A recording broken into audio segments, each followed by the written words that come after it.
بسم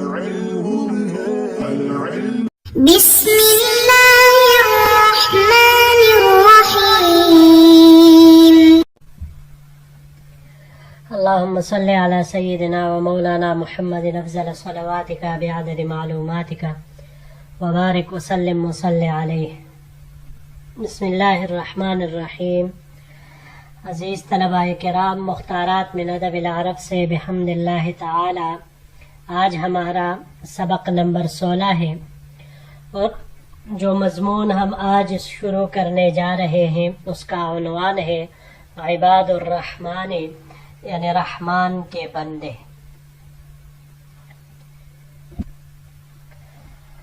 جی عزیز طلباء کرام، اعوذ باللہ من الشیطان الرجیم، بسم اللہ الرحمن الرحیم. تبارک الذی جعل فی السماء بروجا وجعل فیہا سراجا وقمرا منیرا وهو الذی جعل اللیل والنہار خلفة لمن اراد ان یذکر او اراد شکورا. یہ سورہ فرقان کا آخری رکوع ہے، آیت نمبر 61 سے لے کر تا آخر سورت. یہاں پر سوال یہ پیدا ہوتا ہے کہ آخر ایسی کیا وجہ ہے کہ مصنف رحمۃ اللہ علیہ اس سورہ فرقان کے آخری رکوع کو اپنے کتاب کے بالکل شروع میں لے آئے. سب سے پہلا مضمون وہ یہی عباد الرحمن سے موسوم کیا اس کو، اور اس کے تحت اس سورہ فرقان کا یہ آخری رکوع ذکر فرمایا. اسی کو انشاءاللہ یہ آج پڑھیں گے اور اگلا حصہ اس کا اگلے درس میں ہوگا. تو وجہ انتخاب اس کی کیا ہے؟ تو یہ بات ذہن میں رکھیے کہ مصنف رحمہ اللہ نے اس کا انتخاب کیا ہے کیونکہ اس رکوع میں مومنین کے 12 صفات کا ذکر ہے، اور اس حصے کو مفسرین کرام نے عباد الرحمن سے تعبیر کیا ہے. اسی وجہ سے مصنف حضرت ابو الحسن علی ندوی رحمۃ اللہ علیہ نے بھی مفسرین کی اتباع کرتے ہوئے ان آیات مبارکہ کو انہی کے موسوم نام سے اسی کی طرف منسوب کر کے عباد الرحمن کا عنوان اس کو دے دیا. وہ 12 صفات ابتدا میں لا کر مصنف رحمہ اللہ ہم سب کی توجہ اس بات کی طرف دلا رہے ہیں کہ مومن کے اندر کون کون سی صفات ہونی چاہیے، اور پھر ان صفات کے بدلے میں جو اللہ کی طرف سے انعامات اس کو ملیں گے وہ بھی پھر اس کے آخر میں ذکر فرما رہے ہیں. تو پہلے اجمالاً پڑھ لیتے ہیں کہ وہ صفات کون کون سی ہیں. تو پہلا صفت اس میں وہ عباد الرحمن، یہاں سے وہ شروع ہوتی ہے. پہلی صفت یمشون علی الارض ہونا. دوسری صفت وَإِذَا خَاطَبَهُمُ الْجَاهِلُونَ قَالُوا سَلَامًا. تیسری صفت یبیتون لربهم سجدا وقیاما. چوتھی صفت یقولون ربنا اصرف عنا عذاب جہنم ان عذابها کان غراما. پانچویں صفت اذا انفقوا لم یسرفوا ولم یقتروا. اگلی صفت لا يدعون مع اللہ الہا آخر. ساتویں صفت لا يقتلون النفس التي حرم اللہ الا بالحق. آٹھویں صفت ولا یزنون. اور 9ویں صفت آگے پھر وہ اگلے سلائیڈ میں انشاءاللہ اگلے درس میں آئے گا کہ اس میں پھر ذکر کرتے ہیں لا یشہدون الزور. اور 10ویں صفت وَإِذَا مَرُّوا بِاللَّغْوِ مَرُّوا كِرَامًا.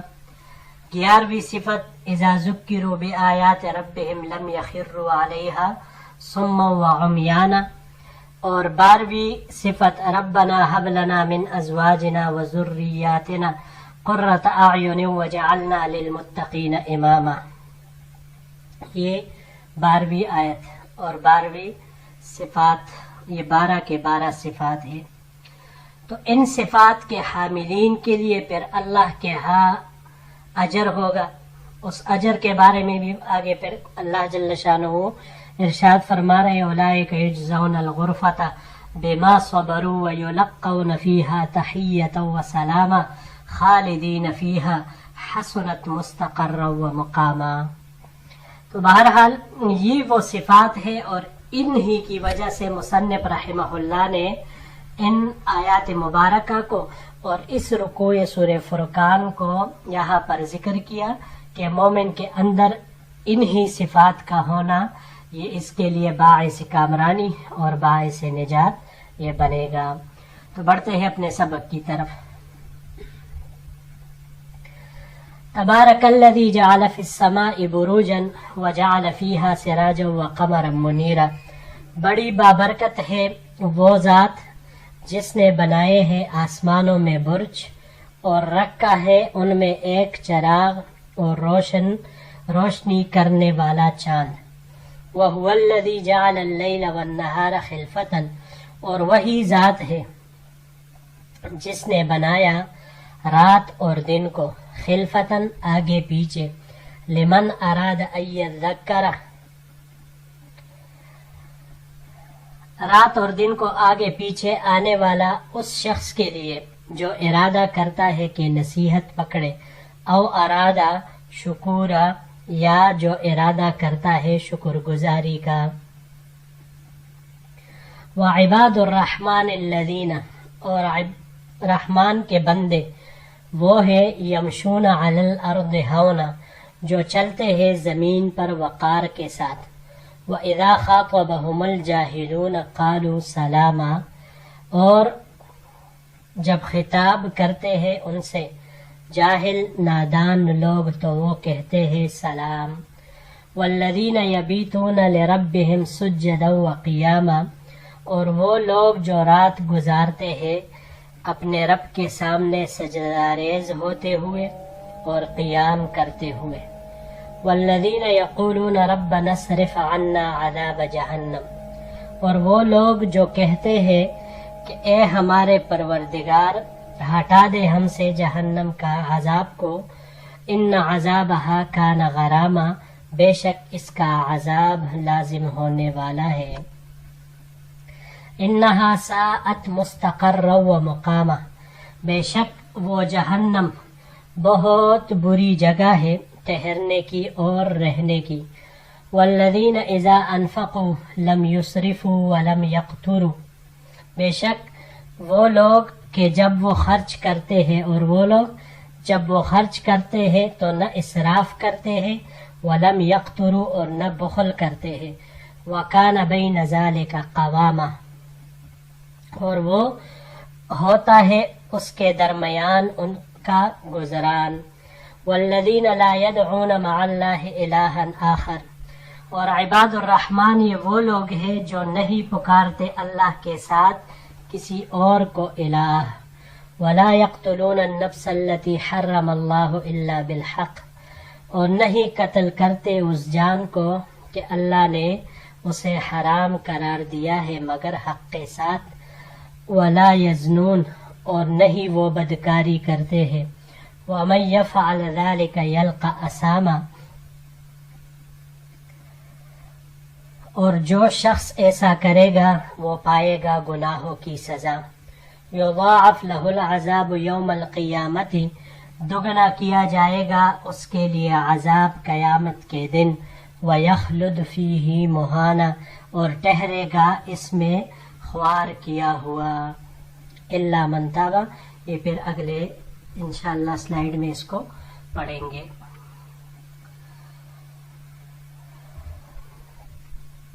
جی یہاں پر یہ چند الفاظ ہے. پہلا اس میں سے تبارکہ.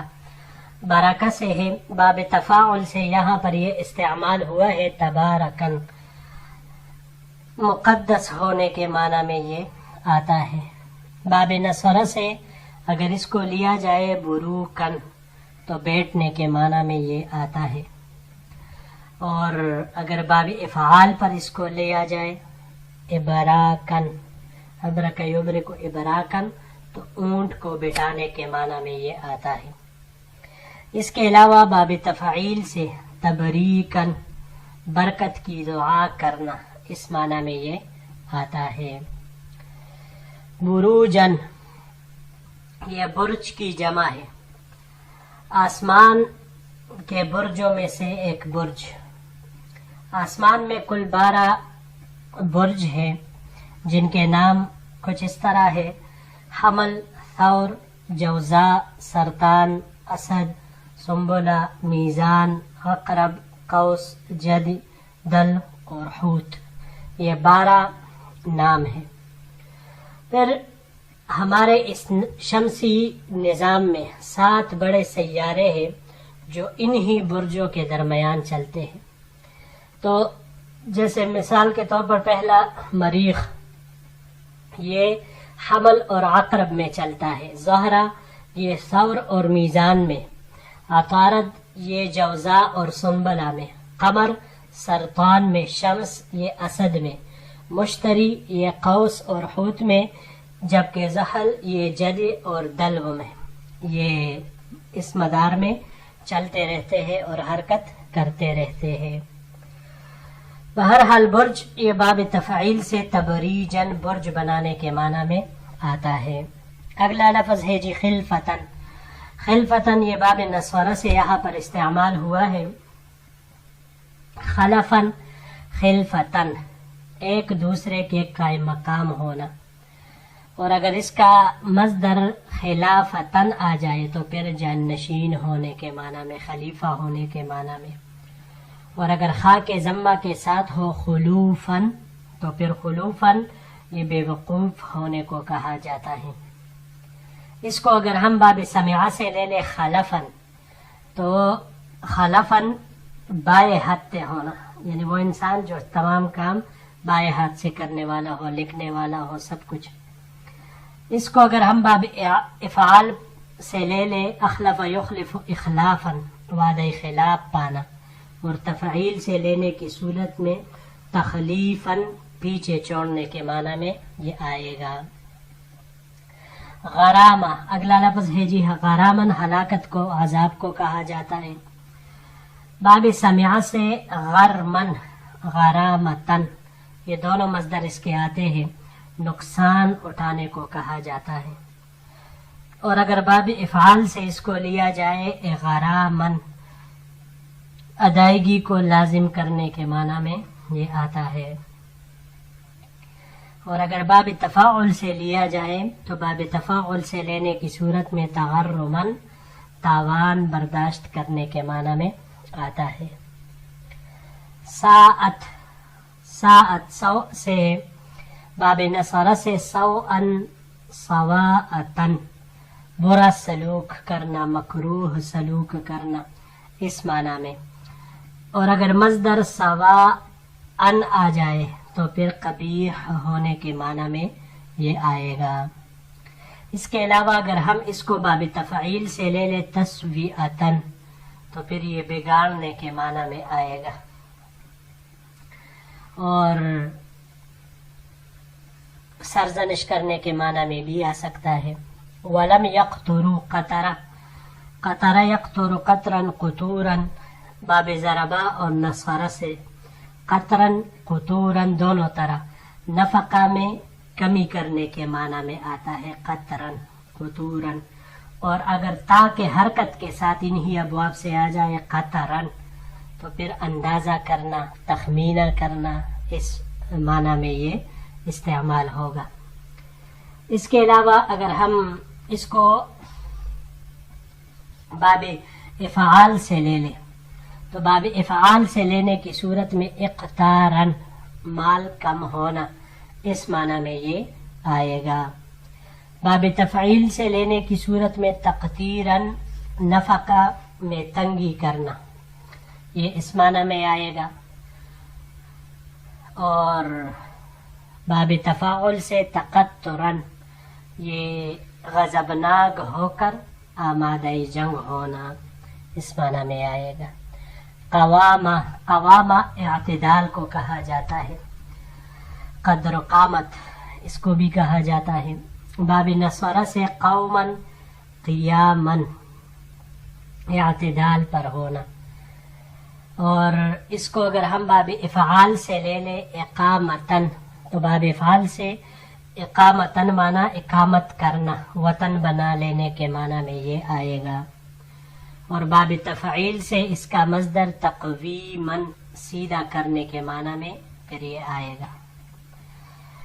آخری لفظ یضاعف، ضعف سے یہ باب نصرہ سے ضعفن بھی آ سکتا ہے اور ضعفن بھی آ سکتا ہے، اور باب کرما سے ضعافتن مصدر اس کا آتا ہے. دونوں ابواب سے معنی کمزور ہونا آئے گا. اور باب فتح سے ضعفن آ جائے عین کے سکون کے ساتھ تو پھر زیادہ کرنے کے معنی میں یہ آئے گا. یہاں پر یہ باب مفاعلہ سے استعمال ہوا ہے مضاعفتن، دو چند کرنے کے معنی میں. اور اگر باب تفعیل سے اس کو لیا جائے تضعیفن تو تضعیفن دو چند کرنے، کمزور کرنے کے معنی میں یہ پھر آئے گا.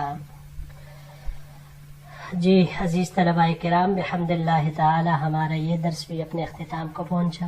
انشاءاللہ اسی عباد الرحمن کا دوسرا اور آخری حصہ ہم اگلے درس میں انشاءاللہ العزیز پڑھیں گے اگر زندگی رہی. السلام علیکم ورحمۃ اللہ وبرکاتہ.